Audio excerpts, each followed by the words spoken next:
Camp Ghetto.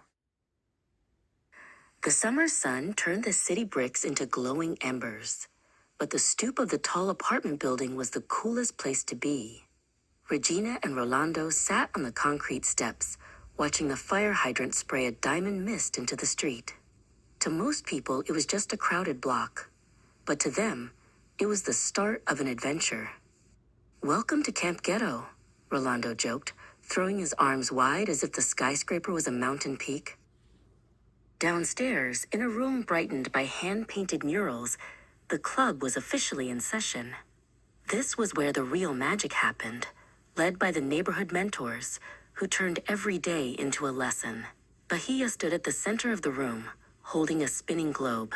She showed Rosada how to find their city, a tiny dot on a giant world. "We start here," Bahia said firmly, "but we can go anywhere." The heat was thick, but the creativity was thicker. Maxine moved through the room, making sure everyone stayed hydrated and inspired. Ramona sat at a wooden table, her pen flying across the pages of a notebook as she composed a new song. When the air grew still, Maxine used a large paper fan to create a breeze for her. "Keep that rhythm going," Maxine whispered. "Your voice is your power."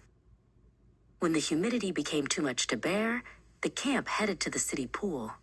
The water was a sparkling turquoise jewel set in a sea of concrete. Regina and Rosada stood at the edge, counting to 3 before leaping into the deep end. The splash was a roar of joy that drowned out the sirens and the traffic. In the water, they weren't just city kids. They were Olympic champions. The next day, the adventure moved to the city zoo.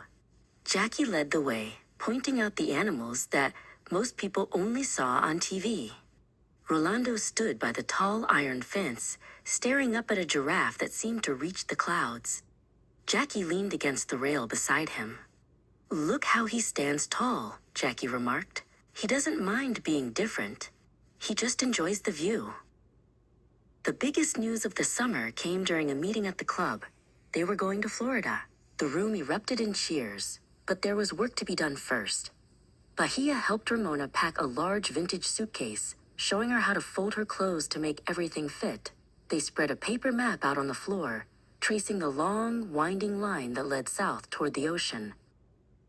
The journey began on a Greyhound bus that rumbled like a giant metal beast. As the city skyline faded into the distance, Regina leaned her head against Jackie's shoulder.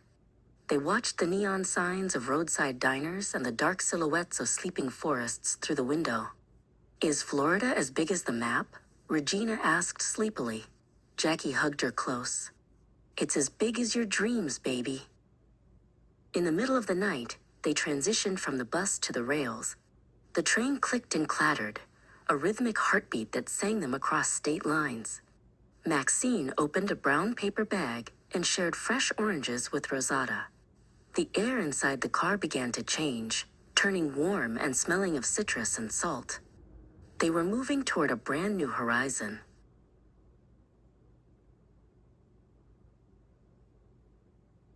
Finally, the train hissed to a stop, and the doors opened to a world of blinding light and swaying palms. Rolando and Ramona were the first ones off, stepping onto the platform and squinting against the brilliant Florida sun. The air was heavy and sweet, and the trees looked like giant feather dusters sticking out of the ground. "We made it," Ramona breathed, her eyes wide.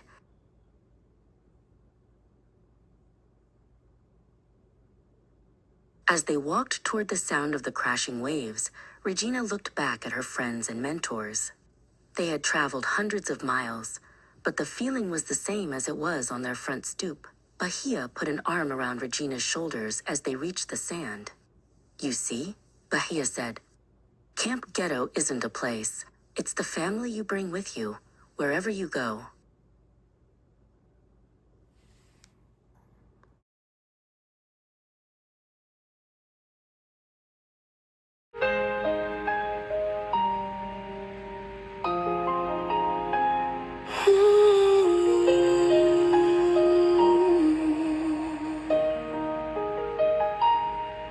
As I freely walk through my house, what God is doing. He gives me this freedom of privacy. I can move because God lets me move. My eyesight is that of the youngster, but I am not. The sky looks beautiful, forever young. The trees' leaves always look young, but when they fall to the ground, you realize the leaves were old. I am up at one end, thinking about God. What is He doing? And yes, He has His own privacy as well. I hope God takes care of Himself as we depend on Him to take care of us. I wonder what God is doing now.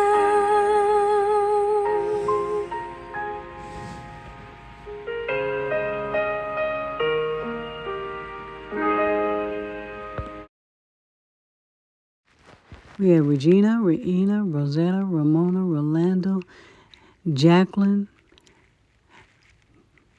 Bahia, Maxine, Angela, Anthony, Avis, and Alicia. Those were the siblings.